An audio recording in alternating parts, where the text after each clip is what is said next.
तो बच्चों इस वीडियो में हम बात करने वाले हैं ऑटो ऑक्सीडेशन की। यहाँ पे बात करने वाले हैं ऑक्सीडेशन। वो भी कौन सा ऑक्सीडेशन बच्चों? Auto oxidation. ऑटो ऑक्सीडेशन का मतलब जो खुद से हो जाए अपने आप। तो नेचर के अंदर जो है बच्चों, हमारा जो एटमॉस्फेयर है उसके अंदर ऑक्सीजन और नाइट्रोजन है। तो ऑक्सीजन क्या करती रहती है, सारे ऑर्गेनिक सब्सटेंस का O2 प्लस N2 का मिक्सचर है हमारा जो एटमॉस्फेयर है। एटमॉस्फेयर जो है क्या है, ऑक्सीजन और नाइट्रोजन। तो ऑक्सीजन क्या करती रहती है, ऑक्सीडाइज करती रहती है चीज़ों को, ऑर्गेनिक सब्सटेंस को, ऑर्गेनिक या इनऑर्गेनिक सब्सटेंस को भी। जैसे जंग लगना, तो इस ऑक्सीजन से क्या होता रहता है, ऑटो ऑक्सीडेशन होता रहता है। तो उसी की बात हम यहाँ पे करने लगने हैं। और रीजन क्या है यहाँ पर ऑटो ऑक्सीडेशन का बच्चों, एटमॉस्फेयर में बिना कुछ खुद से ऑक्सीडेशन होने का रीजन है कि एटमॉस्फेयर में हमारी क्या रहती है, ऑक्सीजन रहती है। ऑक्सीजन और नाइट्रोजन का मेजर मिक्सचर एटमॉस्फेयर में है। तो वो ऑक्सीजन जो है ऑर्गेनिक सब्सटेंस को क्या करती रहती है, ऑक्सीडाइज करती रहती है। क्या बनाती रहती है, किस तरह की मैकेनिज्म आती है इसकी, क्या फ्री रेडिकल मैकेनिज्म आएगी, क्या आयनिक जो मैकेनिज्म हम करते हैं वो किस तरह की मैकेनिज्म, ऑक्सीजन जब ऑक्सीडाइज करती है ऑर्गेनिक सब्सटेंस को और प्रोडक्ट में चेंज कर देती है ऑक्सीडाइज कंपाउंड्स में, तो किस तरह से करती है, उसी चीज़ को हम यहाँ पर ऑटो ऑक्सीडेशन में देखने वाले हैं। तो यहाँ पर बनेंगे हाइड्रोपरऑक्साइड, कुछ बनेंगे। हाइड्रोपरऑक्साइड का मतलब हो गया, एक तरफ तो R ग्रुप है, परोक्साइड लिंकेज बच्चों, ओ लिंकेज को परोक्साइड लिंकेज कहते हैं, और एक तरफ क्या लगा हुआ, हाइड्रोजन, तो इसको कह रहे हैं हाइड्रोपरऑक्साइड। एंड परोक्साइड, परोक्साइड बोल रहे हैं मतलब ROOR, इधर भी H को हमने R से कर दिया। हाइड्रोजन परोक्साइड क्या होता है बच्चों, H2O2 हाइड्रोजन परोक्साइड होता है। तो हम ऑक्टो ऑक्सीडेशन में देखेंगे कहीं कहीं क्या बनेगा, हाइड्रोपरऑक्साइड बनेगा, मतलब ये, और कहीं कहीं क्या बनेगा, परोक्साइड फॉर्मेशन होगा। तो इसकी स्टार्ट करते हैं। The slow oxidation without combustion. बच्चों कंबसन जो रिएक्शंस है, मतलब कोई भी लकड़ी जल रही है कुछ भी, तो जैसे कि मीथेन का कंबसन, मतलब ऑक्सीजन से क्या होता है, CO2 प्लस H2 बनता है। तो ये ऑटो कंबसन नहीं है, ये इसमें हमें इसे इग्नाइट करना पड़ता है। इसको मतलब कुछ ना कुछ एनर्जी की बच्चों रिक्वायरमेंट होती है, हीट अप करना पड़ेगा तब मीथेन गैस स्टार्ट होना शुरू होगी। ऑटो नहीं है ये, ठीक है, ईंधन का जलना। स्लो ऑक्सीडेशन है, जो ऑटो ऑक्सीडेशन है क्या स्लो है, of organic substance by atmospheric oxygen. किससे उसका ऑक्सीडेशन हो रहा है, एटमॉस्फेरिक ऑक्सीजन से, is called auto oxidation. The slow oxidation of organic substance by atmospheric oxygen, जो खुद से अपने आप एटमॉस्फेरिक ऑक्सीजन से ऑक्सीडेशन हो रहा है, उसको हम क्या बोलते हैं बच्चों, उसको हम बोल रहे हैं ऑटो ऑक्सीडेशन बोल रहे हैं, कि खुद से उसका ऑक्सीडाइज हो रहे हैं। नीचे देखेंगे रिएक्शंस दिए हुए हैं। The reaction occur when the compounds are allowed to stand in air. Reaction कब होगी, जब किसी भी सब्सटेंस को हम एयर में ऑक्सीजन की प्रेजेंस में रखेंगे। Are allowed to stand in air, अगर एयर में उसको स्टैंड करेंगे, रखेंगे, तो क्या होगा, उसका ऑटो ऑक्सीडेशन होगा। इट इज कैटेलाइज, ये कैटेलाइज फास्ट हो जाती है, लाइट या फिर क्या हो, इनिशिएटर। इनिशिएटर देखेंगे, कोई भी इनिशिएटर जो रिएक्शन को इनिशिएट करे। एंड इनहिबिट, और क्या हो जाती है, inhibit by antioxidants such as hydroquinone. एक जो है हाइड्रोक्विनोन हमारा एक एंटीऑक्सीडेंट है, जो रिएक्शन को क्या कर देता है बच्चों, इनहिबिट कर देता है, रिएक्शंस को रोक देता है। तो ये जो रिएक्शंस है, इट इज कैटेलाइज, ये कैटेलाइज होती है by light and initiator and inhibit by antioxidant such as hydroquinone. तो ये जो ऑब्जर्वेशंस हैं, दीज ऑब्जर्वेशंस हमें सजेस्ट कर रहे हैं, suggest that A free radical mechanism is involve, कि फ्री रेडिकल मैकेनिज्म इन्वॉल्व है हमारा यहाँ पर। दीज ऑब्जर्वेशंस, कौन से observations, these observations suggest that, क्या सजेस्ट कर रहे हैं, फ्री रेडिकल मैकेनिज्म। जैसे मैं अभी क्वेश्चन कर रहा था कि रिएक्शन किस तरह से जाती है, ये जो ऑटो ऑक्सीडेशन होता है, जो ये ऑब्जर्वेशंस हैं हमारे, कौन से, इट इज कैटेलाइज्ड, ये कैटेलाइज हो रही है लाइट से या फिर इनिशिएटर से, और इनहिबिट हो रही है एंटीऑक्सीडेंट सच एज हाइड्रोक्विनोन। तो ये जो ऑब्जर्वेशंस है हमारे, ये जो लाइन, ये जो ऑब्जर्वेशंस हैं, ये हमें बता रहे हैं कि ये जो रिएक्शन ऑटो ऑक्सीडेशन वाली हो रही है, कैसी हो रही है, फ्री रेडिकल मैकेनिज्म के थ्रू हो रही है। किस तरह से हो रही है, फ्री रेडिकल मैकेनिज्म के थ्रू ये रिएक्शन जाती है। जो हमारा ऑक्सीजन की प्रेजेंस में ऑर्गेनिक सब्सटेंस का खुद से जो ऑटो ऑक्सीडेशन होता रहता है, खुद से ऑक्सीडेशन होता रहता है, वो किससे आता है, फ्री रेडिकल मैकेनिज्म के थ्रू जाता है। और वो हमें पता कहाँ से चल रहा है, ये कैटेलाइज होती है, या तो लाइट से कैटेलाइज होती है, या फिर कोई इनिशिएटर है, या फिर इनहिबिटेड हो जाती है एंटीऑक्सीडेंट से। तो ये हमें प्रूव करा होता है ये रिएक्शन कैसे जा रही है बच्चों, फ्री रेडिकल मैकेनिज्म से। ये रिएक्शंस फ्री रेडिकल मैकेनिज्म से जा रही होती है। It is because the auto oxidation, it is because of auto oxidation is because of auto oxidant that food, rubber, paint, lubricate oil are deteriorate, खराब होते रहते हैं ऑटो ऑक्सीडेशन की वजह से। जैसे कि फूड्स हमारा रख दें ऑक्सीजन की प्रेजेंस में खराब हो जाता है, रबर, पेंट्स, लुब्रिकेट्स, ऑयल्स सारे के सारे डिटेरियोरेट होते हैं, मतलब खराब होते रहे on exposure of the atmosphere to the atmosphere for a long time, अगर एटमोस्फेयर रखते हैं लंबे समय तक, क्योंकि उनका क्या हो जाता है, ऑटो ऑक्सीडेशन हो जाता है। A useful application of auto oxidation is the atmospheric drying of paint and varnishes। तो useful application of auto oxidation क्या है बच्चों, एटमोस्फेरिक ड्राइंग ऑफ पेंट क्या हो जाते हैं ड्राई, और वार्निसेस के ड्राई करने के काम भी ऑटो ऑक्सीडेशन हमारा आता है। तो यहाँ तक बच्चों हमारे खुद से हमें फील करने की बात है ये कि एटमोस्फेयर के, तो बच्चों ऑक्सीजन अपने आप से, यहाँ पे देखेंगे ऑक्सीजन इटसेल्फ, ऑक्सीजन जो डायरेडिकल्स है, ऑक्सीजन का जब मॉलिक्यूलर ऑर्बिटल डायग्राम हम बनाते हैं तो आपको पता चलेगा कि इसके जो इलेक्ट्रॉन्स है जो सबसे ऊपर भरा हुआ हेमो है, जब हम मॉलिक्यूलर ऑर्बिटल डायग्राम बनेंगे एमओटी, इसका देखो एमओटी से पता चलता है कि ये क्या है बच्चों, डायरेडिकल्स है, इसमें टू अनपेयर्ड इलेक्ट्रॉन होते हैं मॉलिक्यूलर ऑर्बिटल डायग्राम से। ऑक्सीजन इटसेल्फ डायरेडिकल, खुद में ये डायरेडिकल है, itself a dialectical is not reactive enough to obstruct the hydrogen। ये लेकिन रिएक्टिव एनफ नहीं है, इतना रिएक्टिव नहीं है कि खुद से रिएक्शन को स्टार्ट कर दे, खुद से हाइड्रोजन फिर रेडिकल को ऑब्स्ट्रक्ट कर ले, इज नॉट रिएक्टिव एनफ, खुद से इतना रिएक्टिव नहीं है।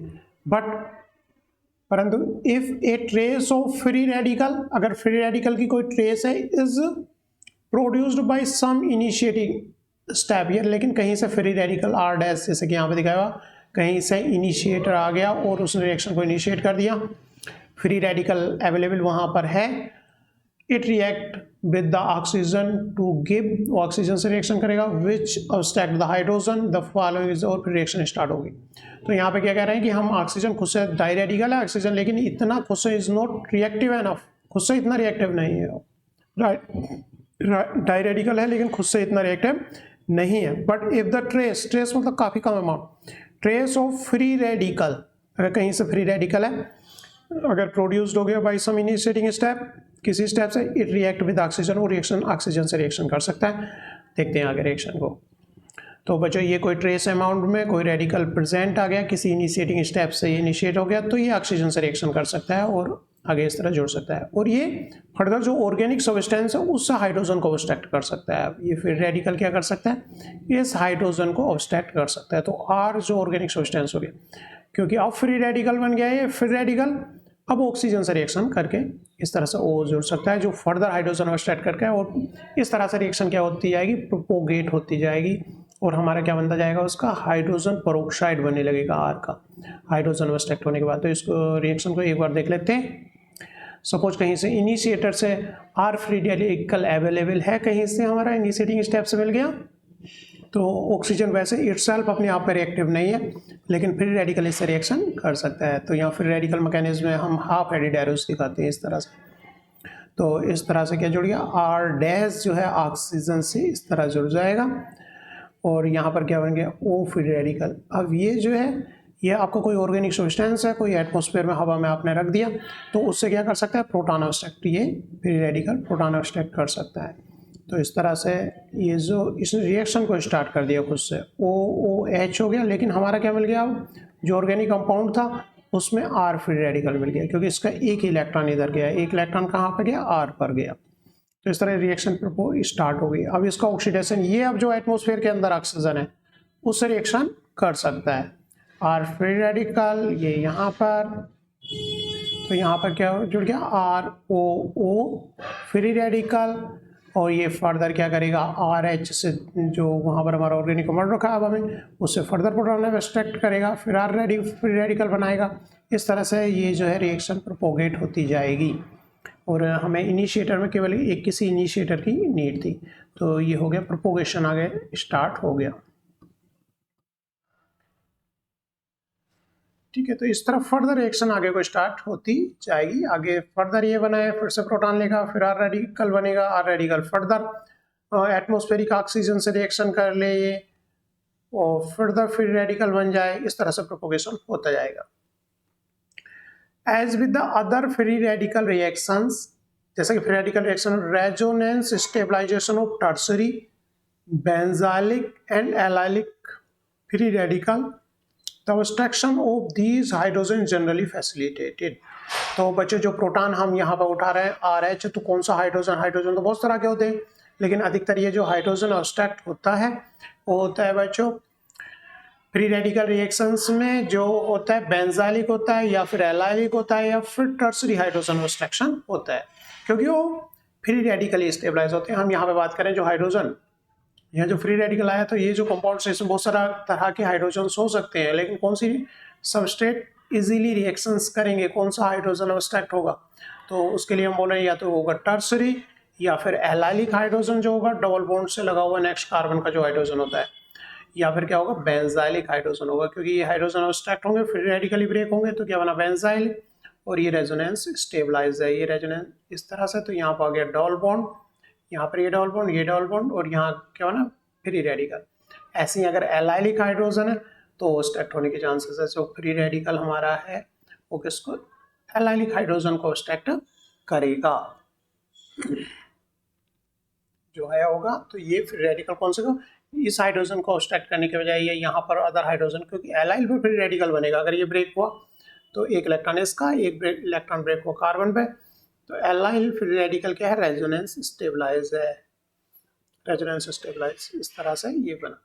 तो रेजोनेंस स्टेबलाइज होंगे जो मोर स्टेबल होंगे, ऐसे टर्सरी फ्री रेडिकल, जैसे टर्सरी कार्बोकैटायन स्टेबल होता है, ऐसे टर्सरी फ्री रेडिकल भी क्या है, मोर स्टेबल है due to hyperconjugation, due to hyperconjugation, hyperconjugation. तो हाइपर कॉन्जुगेशन की वजह से वो मोर स्टेबल है।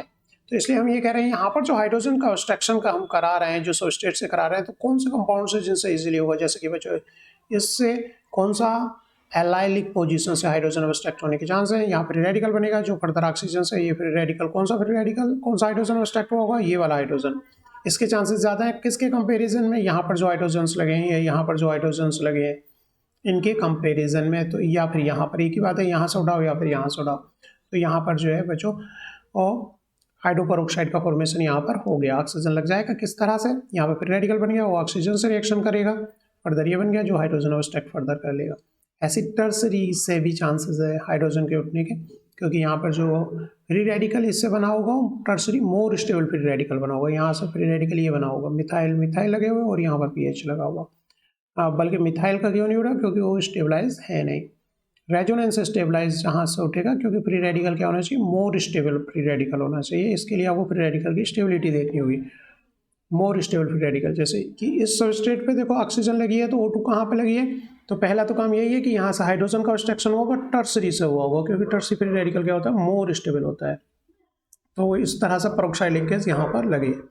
ऐसी बच्चों इस रिएक्शन में अगर देखा जाए तो यहाँ बेंजाइलिक जो हाइड्रोजन है वहाँ पर जा करके लगी है, तो यही चीज़ हम यहाँ पर बोल रहे हैं with the free radical. Free radical कहाँ से इजीली उठता है, जो रेजोनेंस स्टेबलाइज हो, रेजोनेंस स्टेबलाइज हो tertiary to a lesser extent secondary, और सेकेंडरी होगा तो लेसर एक्सटेंट है बेंजाइलिक या फिर allylic free radicals, the obstruction of these hydrogen generally facilitate, ये जो हाइड्रोजन्स हैं ये जनरली स्टेबल फ्री रेडिकल्स बनाते हैं, इसी यहाँ पर जो है लगा है। यहाँ पर क्वेश्चंस ये है कि ऑक्सीजन यहाँ पर क्यों नहीं लगी, यहाँ पर लगी क्योंकि ये फ्री रेडिकल मैकेनिज्म से जा रही है, और एलाइलिक पोजीशन पे जो फ्री रेडिकल क्या होता है, मोर स्टेबल होता है, जो कि हमने यहाँ पर देखा। टर्सरी फ्री रेडिकल मोर स्टेबल है, फिर एलाइलिक मोर स्टेबल है, बेंजाइलिक ड्यू टू रेजोनेंस ये मोर स्टेबल है। तो जो हमें ये इंटरमीडिएट दे रहे होते हैं, more stable free radical intermediate दे रहे होते हैं, वहीं से हाइड्रोजन उठने के चांसेस क्या रहते हैं, ज़्यादा रहते हैं। Another susceptible position is aldehyde, aldehyde से भी हाइड्रोजन का उठना, एल्डिहाइड पोजीशन जो है वो भी ससेप्टेबल पोजीशन है, मतलब इजी वहाँ पे फ्री रेडिकल क्या है, मोर स्टेबल होगा।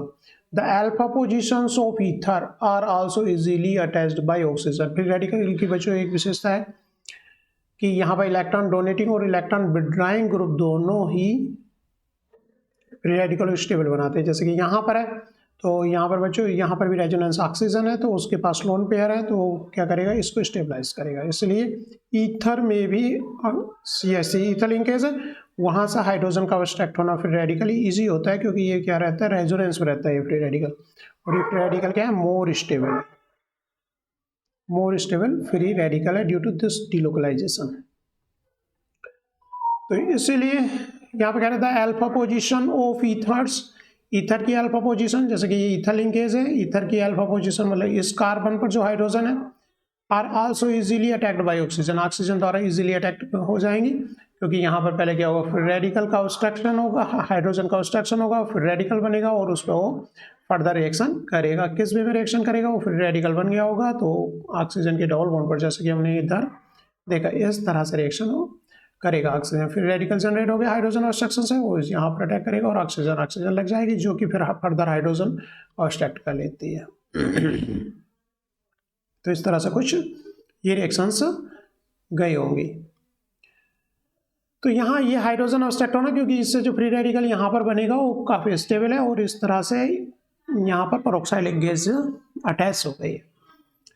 Hydroperoxide decompose further to generate radicals, ये जो पेरोक्साइड हमने ऊपर जितनी पेरोक्साइड लिंकेज की बात की है, पेरोक्साइड की, ये फर्दर डिकम्पोज हो सकती है। किस तरह से, ये बॉन्ड ब्रेक हो जाएगा इजीली, ऑक्सीजन बॉन्ड क्या है, वीक है, और फर्दर ये फिर रेडिकल जो न्यू चेन रिएक्शन स्टार्ट कर देंगे, फर्दर हाइड्रोजन ऑब्स्ट्रैक्ट कर सकते हैं, ROH बना देंगे, या फिर कुछ जो भी फ्री रेडिकल की रिएक्शंस है वो आगे पॉसिबल है।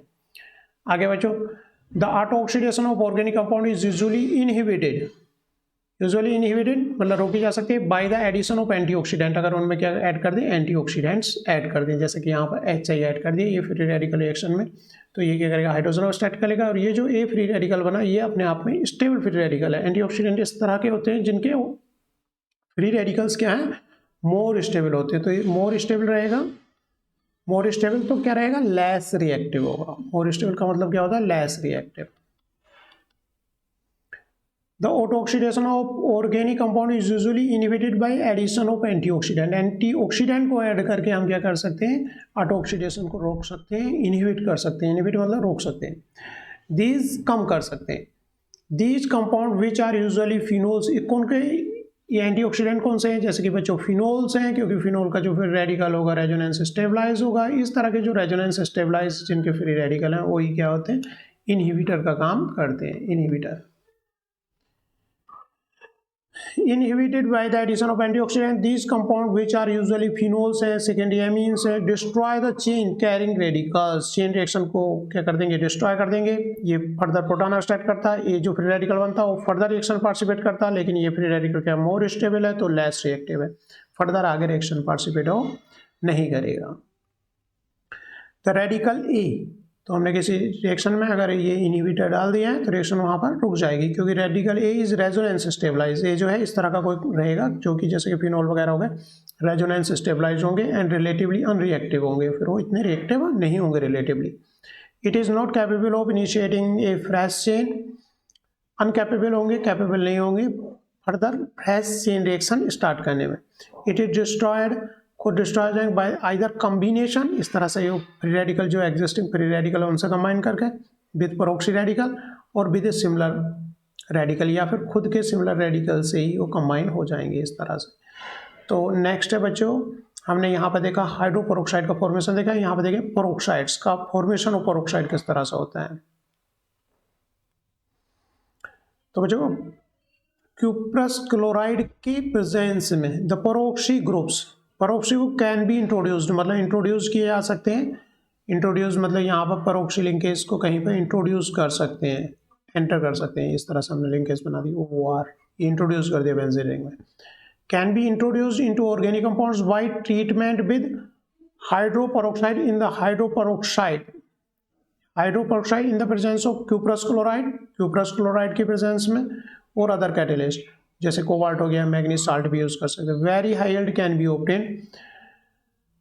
The type of hydrogen replaces mainly benzylic, allylic और टर्शरी, क्योंकि ये फ्री रेडिकल्स क्या हैं, ज़्यादा स्टेबल हैं। द मैकेनिज्म बोर्ड, तो बच्चों हम क्या कर सकते हैं, हाइड्रोजन पेरोक्साइड किसी भी एल्काइल ग्रुप में इनको जो है पेरोक्साइड लिंकेज को एंटर कर सकते हैं, मतलब पेरोक्साइड्स को बना सकते हैं। उनकी रिएक्शन कैसे, हाइड्रोपेरोक्साइड से रिएक्शन करा के in the presence of catalyst UCl। किस तरह से बच्चों, UCl के प्रेजेंस में जो हमारा जो है हाइड्रोपेरोक्साइड है उसका हाइड्रोजन ऑब्स्ट्रक्शन हो गया, फिर रेडिकल बन गया, ये फिर रेडिकल क्या करेगा, हाइड्रोजन ऑब्स्ट्रक्ट करेगा यहाँ से, ये हाइड्रोजन इस फिर रेडिकल ने ऑब्स्ट्रक्ट कर लिए, तो यहाँ बन गया R फ्री रेडिकल, और ये R फ्री रेडिकल इस फ्री रेडिकल से रिएक्ट कर लेगा।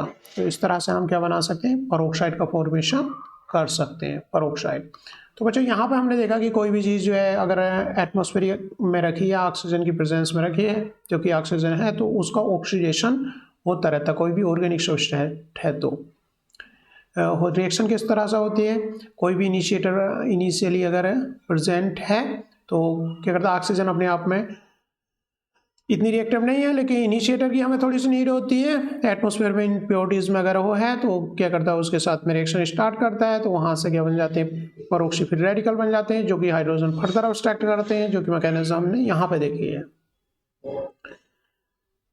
तो यहाँ पर अगर कोई इनिशिएटर अवेलेबल है तो ऑक्सीजन अपने आप में तो यहाँ इज नॉट रिएक्टिव एनफ, तो इस तरह से ऑक्सीजन से रिएक्ट करेगी, जो कि फर्दर क्या करेगी, हाइड्रोजन ऑब्स्ट्रक्ट करेगी, जो कि ऑर्गेनिक सब्सट्रेट ऑक्सीजन के प्रेजेंस में रखा हुआ है, पेंट है या रबर है या जिसका भी ऑटो ऑक्सीडेशन हो रहा है, हाइड्रोजन ऑब्स्ट्रक्ट करेगी, तो उसका R फ्री रेडिकल और फिर और एटमॉस्फेरिक ऑक्सीजन से फर्दर रिएक्शन कर लेगा, और रिएक्शन इस तरह से प्रोपोगेट होती जाएगी। फिर हमने इसमें नेक्स्ट कहा है कि एलाइलिक, बेंजाइलिक और टर्सरी पोजीशंस जो वही उन्हीं के हाइड्रोजन ऑब्स्ट्रक्ट होने के चांसेस ज़्यादा रहते हैं, क्योंकि वो फ्री रेडिकल क्या है, ज़्यादा स्टेबल है। यहाँ पर ये होता है कि ये जो पोजीशन है कौन सी, एलाइलिक हो गई या फिर टर्सरी हाइड्रोजन हो गया, वहीं पर ऑक्सीजन लग रही है पेरोक्साइड केस, टर्सरी, या फिर यहाँ पर होगी तो बेंजाइलिक वहाँ पर लग रही है।